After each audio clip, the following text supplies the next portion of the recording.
సాయికృష్ణ కేసును సీబీఐతో విచారణ చేయించాలన్నారు అంబటి రాంబాబు. సీఐ నాగరాజును ఎందుకు అరెస్ట్ చేయలేదన్నారు. సాయికృష్ణ కేసులో సాక్ష్యాలను మాయం చేశారని మండిపడ్డారు.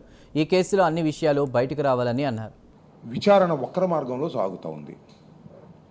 విచారణ నేరస్తుల్ని కాపాడటానికి జరుగుతూ ఉంది.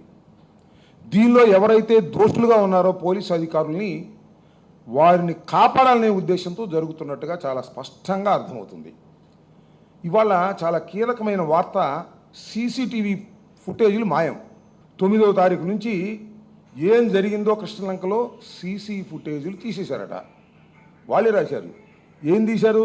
ఒక టెక్నీషియన్ పిలిపించి అవన్నీ తీసేసి నిన్న మొన్నటే ఉన్నాయంట. నిన్న మొన్న నుంచి మాత్రమే సీసీ ఫుటేజీలు అందుబాటులో ఉన్నాయి.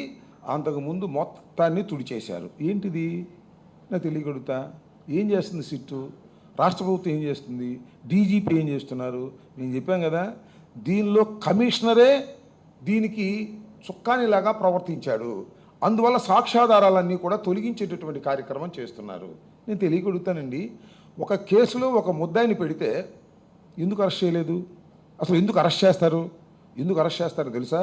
నేరస్తుడని కాదు, నేరారోపణ ఉన్నది కాబట్టి అతన్ని అరెస్ట్ చేసి జ్యుడిషియల్ కస్టడీలో ఉంచితే విచారణ సక్రమంగా సాగుతుందని, విచారణలో సాక్షుల్ని బెదిరించుకోకుండా ఉంటాడని, ఇలాంటి సాక్ష్యాధారాలను తొలగించుకోకుండా ఉంటారనే ఉద్దేశంతో మాత్రమే నేరారోపణ చేయబడినటువంటి అక్యూజ్ని అరెస్ట్ చేసి జ్యుడిషియల్ కస్టడీకి పంపుతారు. ఎందుకని ఇక్కడ జరగలేదు? 19వ తారీఖున మీరు కేసు రిజిస్టర్ చేశారు. కోర్స్ అది లోపభూయిష్టమైనటువంటి ఎఫ్ఐఆర్, అది నిలబడదు. దానిలో కూడా సహాయం చేయాలని అనుకుంటున్నారన్నమాట. ఈ నాగరాజు అనే సిఐని ఇంతవరకు ఎందుకు అరెస్ట్ చేయలేదు అని అడుగుతా ఉన్నా. నిజంగా కేసు రిజిస్టర్ అయిన మరుక్షణమే నాగరాజును కస్టడీలోకి తీసుకొని విచారించాలి.